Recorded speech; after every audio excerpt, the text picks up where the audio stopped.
I also wanted to remind you that October this year, since 2018, has been proclaimed Caribbean Heritage Month. And we're looking for all people who celebrate Caribbean culture to help us get the government of Canada to officially recognize it and pass the legislation. And how you can do that is by signing your name on our petition, and that is showing up also in the chat box. The link there, petitions.ourcommons.ca, and there's information there. All right, so it's 7 o'clock. Let me see how we're doing with the registrants. No one's having any issues.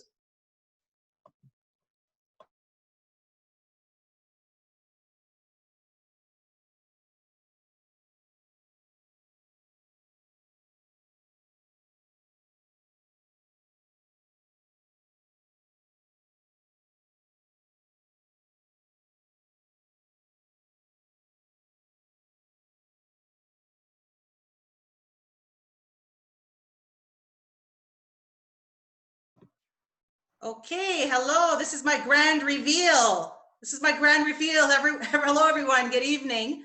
My name is Camille Kerr. Again, I'm the president of this massive engine that did, Caribbean Women's Society. I don't say little engine that could. It's massive engine that did. We're a nonprofit organization, and right now we're looking to help. Well, we always help our Caribbeans. We try to do as much as we can to help Caribbean people of all ages. So right now we are, as we should be, focusing on Caribbean Canadians 55 and plus.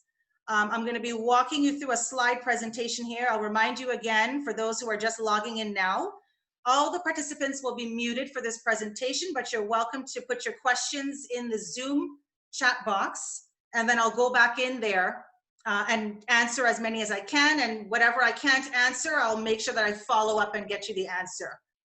All right, so let's get started. All right, so on your screen, for those of you who logged in through your device, you should be seeing a PowerPoint presentation or a slideshow on your screen. I believe some of are also dialing in, so this is why we're recording this presentation, so that those who are dialing in and can't see it will be sharing it afterwards. And it's also being live streamed right now on Facebook. Our account name is OURCHM on Facebook. Okay, so let's get started. So I want to share first a little bit of background with regards to who we are, what this is all about, what this organization is all about, why we're doing this. That's important to know, so that we're hopefully building trust, we're being transparent with what we're trying to do, and hopefully you know, you feel more comfortable with what's happening. Okay, so Caribbean Women's Society is a virtual membership-based nonprofit corporation. We were formed in 2015. So this is our 5th anniversary. July of this year was our 5th anniversary. And our goal, the main reason why we even formed in the first place, is to start working towards improving quality of life for the Caribbean Canadian community by tackling the barriers. And I put an asterisk beside Caribbean Canadian because I'm going to define who that is, who I'm talking about. So it's run by a bunch of volunteers. There's no paid staff at this organization. We all have our full-time obligations elsewhere. The women in this group range from young adults all the way to seniors. They come from various Caribbean backgrounds. It could be Jamaica, Guyana, Montserrat, Dominica. It could be various ethnicities as well. Some are Indian Caribbean or African Caribbean or Spanish Caribbean or Chinese Caribbean, or a combination of all those different ethnicities. And all we do is we volunteer our time when we have time. Some of us are raising children, or we're in school, or taking care of our elderly parents, or looking for a job, or, you know, freaking out because of the pandemic. We all have our things going on like everybody else, but for us, it's important that we keep the culture intact.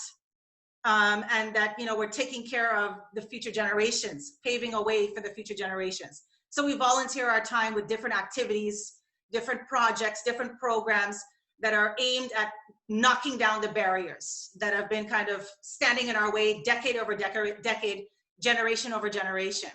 Our vision statements, our end goal is the second bullet point on the screen, which is a thriving Caribbean Canadian community. That's where we're going with all of our efforts, including this one that we're working on right now, which is affordable housing for Caribbean Canadians 55 and plus.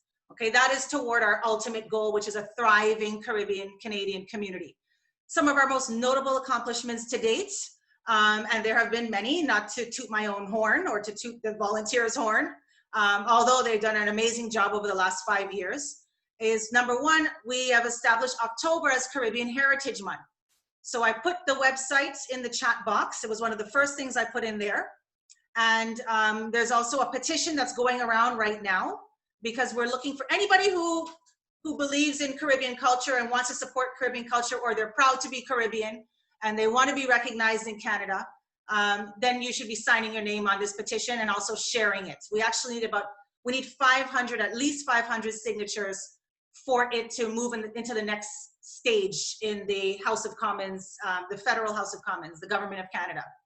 So if you can, we'd really appreciate your signature on that petition.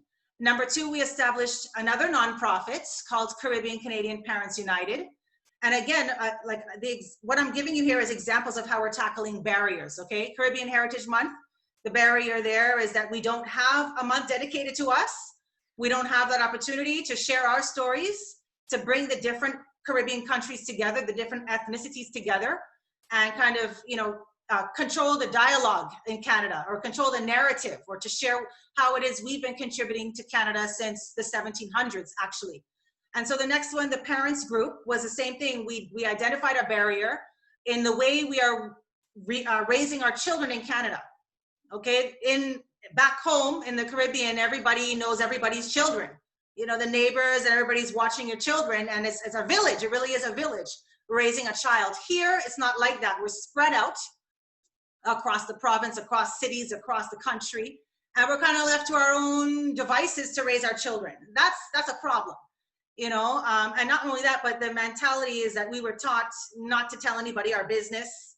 We're too proud to ask for help, and something's going on with our children, we don't want to let anybody know because we're ashamed of what the child is doing and things like that. And what happens is the kids end up suffering at the end of the day. So changing the mindset in our community is another big, is a barrier that we're trying to knock down, is the mindset. The third bullet there, the last bullet, is we established the first ever Caribbean Canadian Chamber of Commerce and Community. And again, that was a direct response to a barrier that we recognized. It's a barrier that we all know that we've had in this country from ever since.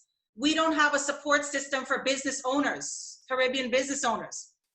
We don't have one dedicated and custom tailored to our experience as Caribbean people in Canada. All right, and that's a problem. Other cultures, they have their own chambers of commerce. The Jewish community, the Italian community, the Chinese community, the Ghanaian community, they all have their chambers of commerce. And that's why they were established, is to take care of their own business owners. And we don't have that. So that's why you see some are thriving and some are failing and some are in between, or some don't even know where to start. We have a lot of people who have entrepreneurial mindset, but they don't know where to start. They don't know where to get the help. So those are some of the examples of how we're attempting to tackle the barriers. We're building a foundation so that future generations now have a path to follow. So that's a little bit about Caribbean Women's Society and what we're trying to do for the community. I mentioned on the previous slide that we have an asterisk beside the term Caribbean Canadian, because that is a relatively new identity. It's not an identity that you see on your Statistics Canada census form that comes out every X amount of years and they tell you to check the box how you identify. You don't see Caribbean Canadian on there yet. Okay, and that is, we were one of the first immigrants to come here in large numbers early on before everybody else. And we don't have that box to check off on the census form. Okay, so it's important that, we have a term that includes all Caribbeans. Okay, so regardless, like I said, if they're Grenadian, Guyanese, Surinamese, Barbados, all of that. We want an all-encompassing umbrella term, because if we really want to be united, we have to start using the language. The language also has to suit. The vocabulary between us, the language between us has to match the mindset, right? So if we really want to move forward together in a union, well, we have to come up with a way to include everybody in the conversation and in the solutions as well. So the term is broken down into 3 different parts. Caribbean Canadian is defined as people who are 1, native to or descending from Caribbean regions, territories, and nations. Fun fact, there are 43 Caribbean regions, territories, and nations, 43. And there are also at least 5 different ethnic groups in the Caribbean: African, European, Indian, Asian, indigenous, and Indo, right? Indo, like South Asian. So there are at least, and then of course there's the combinations, because then they marry and they have children, and now there's a combination. So we're the only region on the planet that has so much diversity, and we're not leveraging it on our, that's our strength, and we're not leveraging that. We still kind of stay in our own little pockets. You know, the Guyanese stay there, the Grenadians stay there, the Dominicans stay over there, the Cubans stay over here, right? So we're making attempts now, you know, to close in those gaps and build bridges between our own people. So again, we include race, all races, all ancestries, all ethnicities. Number 2, of course, to be Caribbean Canadian, you have to be residing in Canada, anywhere in Canada, not necessarily Ontario, any province, any territory. And number 3, you have to voluntarily self-identify as Caribbean and/or Caribbean Canadian.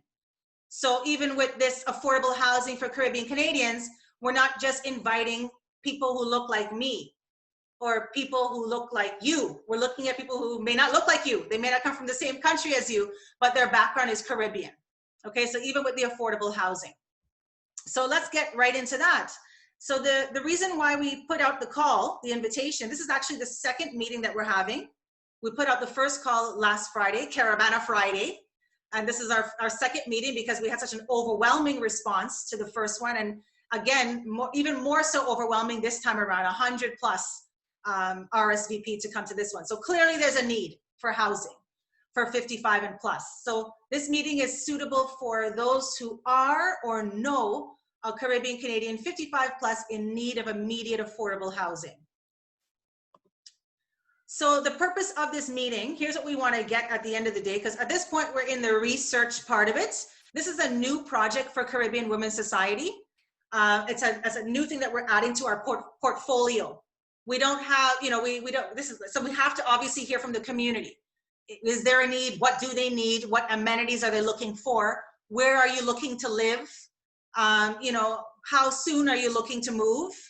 Right? And, or, you know, are you interested in what areas, right? So all these things right now, we're collecting data and feedback from the community so that we can strategize now, you know, as far as like, what is our next move to help with this, obviously this major barrier. So those are the goals. I'm going to go on to the, I'm sorry, that was the purpose. I'm going on to the goal. So the goal at the end of this presentation for Caribbean Women's Society, once we start to collect enough feedback and start to pinpoint where the highest demand is, from there we start looking into actual locations where we can convert houses into independent living residences. Okay, and I put an asterisk beside that as well. So we're looking to source and coordinate safe, affordable, independent living residences within Ontario. That's where we're focusing right now, for Caribbean Canadians 55 plus. Now, with that being said, I want to put up a short poll for everybody who's logged in on your device. Take this short poll for a minute. It's going to come up on your screen now. And you're just answering yes, no, or somewhat. Do you know what independent living is? We're just taking about 60 seconds or so to get some information from all of you. Do you know what independent living is? Yes, no, or somewhat. So we're just waiting for people, we're waiting another 40 seconds for as many people to fill it in, and then we'll move on in the presentation.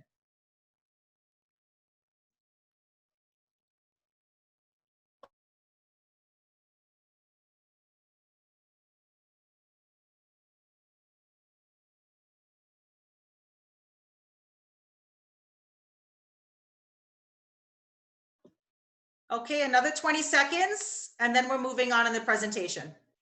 Actually, now it's 10 seconds.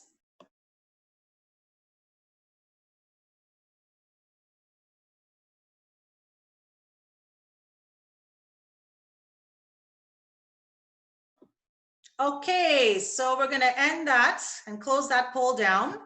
Let's move on in the presentation here. So thank you for your feedback, and we're going to have one more poll at the end. All right, so with that being said, here's the well, there's so many definitions of independent living, so we tried to narrow it down to the two main points. And this is just a copy paste from this reference source here that I put in the brackets. Independent living is simply any housing arrangement designed exclusively for older adults, generally those aged 55 and over. In general, the housing is friendlier to aging adults, often being more compact, with easier navigation and no maintenance or yard work to worry about. Okay, that's a very broad definition because there's so many different designs. But the main thing is that it's specifically for 55 and up, and also adaptable to your changing needs over time. So at 55, your needs are one way, and then 10 years later, you might need a little bit more help. Maybe 10 years later. So it's consistently adapting to you as you age over time. Okay, so let's go on. Here's what it is not, okay? Because there's a lot of, I guess, misunderstanding or stigma around independent living, especially in our community. I mean, I have parents, and you know, when I talk to them about that, you know, there's certain they don't know, right? So I'll tell you what it is not. Independent living is not a long-term care facility. Okay, that's something different. That is government funded, where the residents there need round-the-clock doctors or medication, or they have round-the-clock nurses, and you know, they may be in a wheelchair, they're disabled, or they have to be bedridden. That's something completely, that is government funded, long-term care facilities. And we know what's going on in the long-term care facilities right now, right? Where the virus, unfortunately, was just, you know, going through there, unfortunately, really sad. Because usually those things, there's hundreds of residents living in those buildings. So obviously it's quick to spread in those types of environments. It's also not a nursing home for the same thing. This is not for people who need round-the-clock nurses or doctors or medication. And same with a retirement home institution where it's 100 plus residents or 200 plus residents and all of that. It's like hotel style, and it's really big, and you may not even know everybody in the building. That's not what we're talking about here. That's not independent living here. Okay, so that's what it is not. I hope I've cleared up some of the stigma around it. We'll dive a little bit deeper here now. So I'm on the next screen. So this is basically a checklist to see if independent living is right for you. If you're answering yes to these questions or to these statements, then this is a good starting point to really consider independent living. Okay, so number one, I am ready for a lifestyle change. If you answer yes, well then independent living is a possibility for you. I need little to no help, or I need some help with my daily activities. Okay, little to no, or even some. You're still on the right track for independent living. Number three, I do most things myself, or I need some help with my daily activities such as getting dressed and bathing. If you answered yes to either of those two statements there, you're on the track to independent living. Number four, I don't want to worry about cooking anymore. If you answer yes to that, you're on the right track. And the fifth one now, there's two different answers. So the question is, are you able to manage your medications? So if you have one of these two answers, yes, my medications are easy to manage and I seldom forget to take them.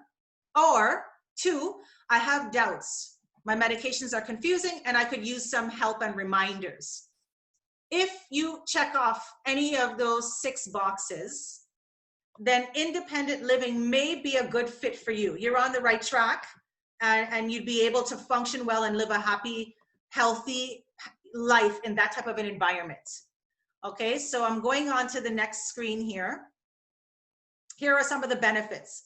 So what we're looking to do at Caribbean Women's Society is we want to make our independent living residences culturally focused.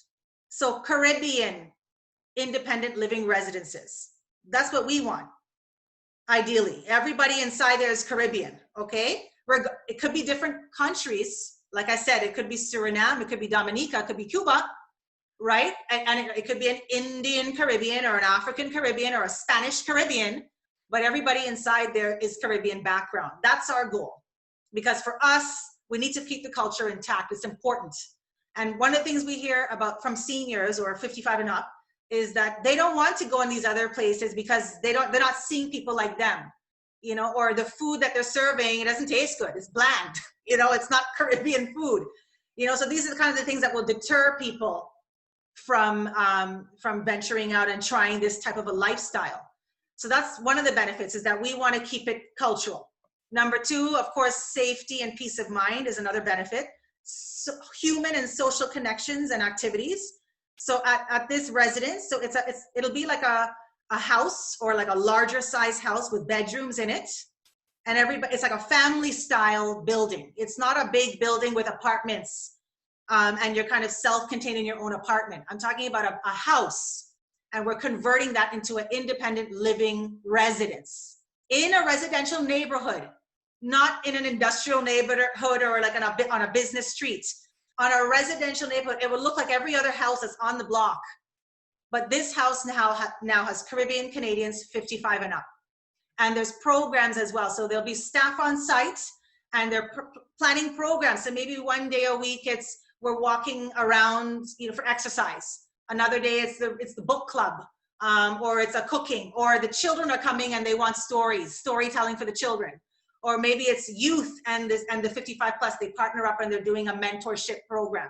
So we definitely don't want to be, you know, putting the 55 and plus out out somewhere and everybody forget about them. Where this is our way of actually connecting them to the community more so than they are now, is knowing where they are, right? And being able to bring programs to that location, bringing the programs to them. Okay, the fourth benefit is that convenient access to additional supportive services. Like I mentioned, over time, your needs may or may not change. At 55, your needs are something. At 65, it's something else. 75, it's something else. But you will have access to add-on services over time when you need it. If you don't need it now, then you don't have to take it, right? But you have access to supportive services. And of course, the main benefit here is more free time to enjoy your life, because these things are at your fingertips. Okay, so those are the main benefits of independent living residences.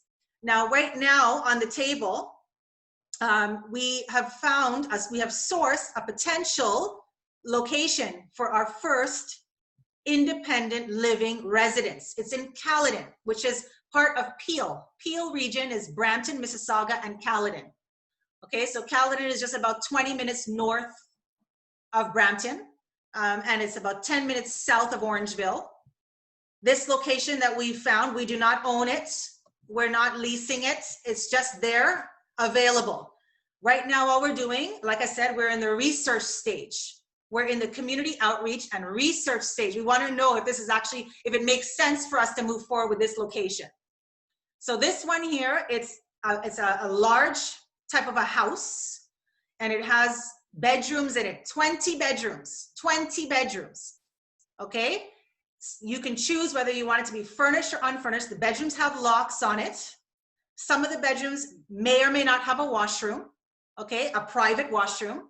Otherwise, it would have a shared washroom. It's like a house. Just like you would share the washroom with your family members and whoever you're living with, it's the same type of thing here, although some of them may or may not have a private washroom in it.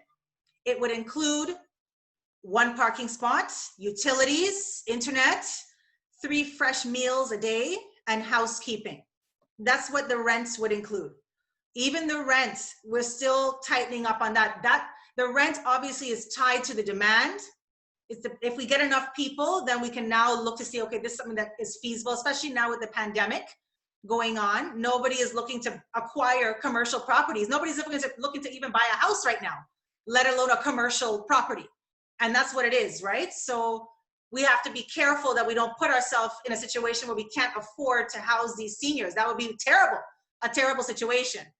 So that's our first thing, is to make sure that we have enough interests, so that we have enough tenants that we can actually carry the lease for the building and all the programs and all the other expenses as well. This particular location has on-site amenities. It has a recreation room, an exercise room, it has hiking trail, it has a pond, outdoor, it has outdoor sports activities. It has a lounge, big lounge area. It has a big dining room, huge dining room. It has a lot of different multi-purpose rooms. So if you ever wanted to book out a multi-purpose room for a birthday party, Or it doesn't even, if you like, maybe you know somebody that wants to book it out, they can book out the rooms. Lots of multi-purpose rooms there as well.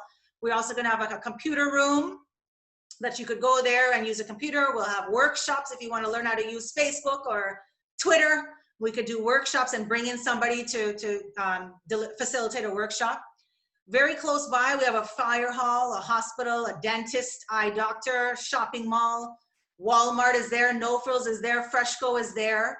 So all those things are within 10 minutes drive. So this is the potential site that we're looking at right now. So right now we are now in the second info session. We're going to continue having info sessions just like the one today. And then for those now who are interested in the Caledon living residence, is another meeting. And that meeting now we're going into the rooms and what does the room look like and the size of the room and how much it would cost, furnished versus unfurnished, washroom versus no washroom, and all of us, we get into more details about that particular location. But right now I know there are many on the call who I think when they register, they might have put Durham, they might have put Vaughan, they might have put Markham and Etobicoke. So this is a general info session. And then we have one just for Caledon, actually scheduled for tomorrow. I'll send you that invite for those of you who are interested in attending that one. Okay, so now in addition to those services that I said that were included, right? So meals, like I said, was included, housekeeping was included. There are some additional services that you could tack on whenever, if you decide to. You may or may not decide to. So things like passenger pickup and drop off. If you need to be dropped off to the mall, and to be picked up, we could do scheduled drop off and pick up. Grocery delivery, group day trips, Niagara Falls, the casino, wherever we want to go, to the park, whatever, we can schedule those types of day trips. Storage lockers, we're looking to get storage lockers inside. There's a lot of space in that building. And I think someone on the last call Friday asked, what are the dimensions of the storage locker? We don't know that yet. But that would be something that we would offer as a storage locker as an additional service that you could tack on. Personal support workers. So if you need help with your medications, reminders for your medications, or you need help dressing or bathing or any sort of personal assistance you need, you could also order that as well. All right, so I'm going to move on to the next screen here now.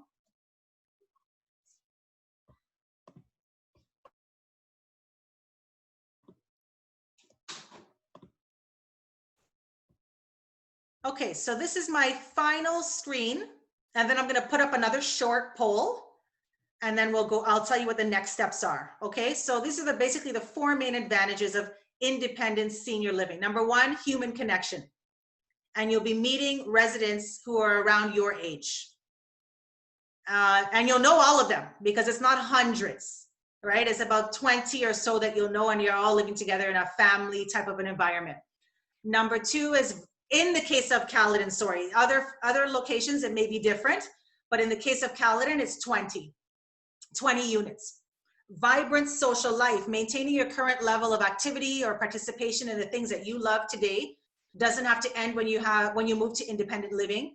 Freedom and safety, and then assistance, but of course only when you need it. So this is not, you can come and go as you please. It's like your own house. You can come and go as you please as it's in this independent living facility. There's no curfew. You can come and go as you please. You can do whatever you want. You don't need permission to do anything. It's just you're living now with other people around your age, perhaps the same interests. Hopefully, you're all Caribbean, so hopefully, you have more interest than other people your age. And again, lots of community programs to keep you connected, and also especially with the youth too, so that they're now benefiting from the knowledge and the expertise and the life experience and things like that, and really building a strong sense of community. That is another barrier that we've identified in our community. We don't have a strong sense. We use the term a lot, but we don't have a really strong sense of community. All right, so with that being said, I want to pull up another poll here. If I could ask for your feedback on one more time. We'll do it another 60 seconds. So this one here is, are you considering independent living as a housing option for you or someone you know? Yes, no, or maybe. So we'll take about 60 seconds.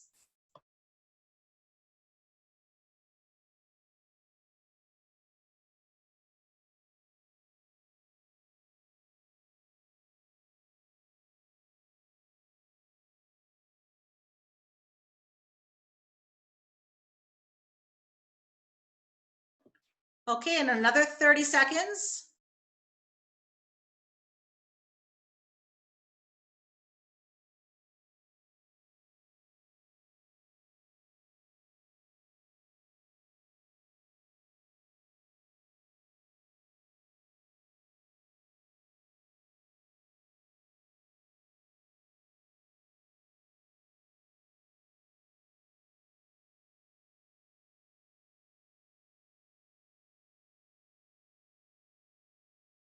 Okay, thank you so much for your feedback. Now, what I'm going to do now, there were some questions that came up in the chat box, so I want to make sure I answer those. Repeat the contact info. That's from Bernadette. Bernadette, the contact info is info@ourchm.ca. And actually, even after this call, I'm going to be sending like a thank you email. So you'll see the email address in there as well. It's info@ourchm.ca. Judy is asking about the cost. So like I said, right now, we're still firming up on that. Really right now, the purpose of this call is research to see if there's enough interest in the, specifically right now, the priority is the Caledon location. And then from there, thank you, Shireen. She just typed it in the chat box, info@ourchm.ca. Yeah, so from we get enough interest in that location, we can then start to determine what the costs will be. But it will be competitive. It will be comparable to other independent living facilities, which are about, I think it's about, the lowest is about 1,400. If you do your research and look up the average price of an independent living residence, it goes from 1,400 and it could go all the way up to about 3,000, 3,500. So it, right now, like I said, we're really right now just trying to see where we fit in there. But that's normally the range for independent living facilities, sometimes even higher than that. But we don't want to go past about 3,500 or 3,600. Okay, 1,400 to about 3,600. All right, so now with that being said, I'm putting up here on in the chat box once again, and for those of you who are dialing in, I'll send it to you by email afterwards, a survey. Okay, so again, you know, everybody was on mute. Obviously, there's about, how many people? 56 people on this call. We certainly can't open up the calls, unfortunately, and take questions from everybody. That would go way past our time. It's already 7:32. So I'm putting this survey in the chat box. If I could ask you to fill out that survey. Okay, so again, you know, so that we can start to get real information from the community, what it is they need, because it's asking what your price range is on that survey. It's asking where do you want to live. It's asking what types of amenities do you want, you know, what types of amenities, right? So all those things we need to hear from you, each of you individually. So that's also going to your email right now if you can't get to it in the chat box. And one last thing, if you are interested in the Caledon Independent Living Residence, I would like to invite you now to that meeting. It's in the chat box right now, the Zoom chat box. That's the link to RSVP, but it's also coming to your email as well after this call. So if you miss it here, you'll catch it again in the thank you email. All right, and Shireen, yes, you'd have to Google it. It's about 1,400. It's about minimum 14 to about 36, even upwards to 4,000. That's just a quick Google search. What is an average cost of an independent living residence? So of course, we're going to look to see that we're comparable to that. We're not going over that. We're not going over what they're, charging for rent. All right, and yes, thank you to the CWS admin. All your information on the survey is confidential. That is only for research purposes. It is not shared with any outside organization, or it's not published anywhere online, okay? That is all private information. Okay, so I wanna thank everyone for logging in tonight. I hope I gave you some good information to think about if you weren't thinking about it before. If you were thinking about anywhere in Peel, Caledon is a great place. I live in Caledon. I've been living in Caledon for almost 10 years now. Grew up in Scarborough, and then I moved to Chechaway, Black Creek, and then I moved to Brampton, then I was in Mississauga, and now I'm in Caledon for almost 10 years now. And I guarantee you would not regret moving here. The fresh air, the nice tasting water straight from the tap without a filter, the privacy, the peace and quiet, but then having access as well, because I'm raising children, I need access to grocery and shopping mall. So it's not that remote that you can't get the things that you need on a day-to-day basis. Okay, so thank you everyone. Ronell, will you be sharing the data with the participants? This is for the organization. This data is for the organization so that they can now strategize how how to move forward. But yes, if we can take out the names and the emails, and we can probably post like a, what do you call it, a graph or a bar chart to show where the participants, what their feedback was, but no identifying information. Okay, so thank you everyone. I think I answered all the questions in the chat box. Thank you everyone. info@ourchm.ca, and looking forward to see you on tomorrow's call. 2 calls, same topic. We're talking strictly about the Caledon residents. Okay, have a great night. Enjoy your evening, and we will connect again soon. Take care, everyone. Bye-bye. Take care.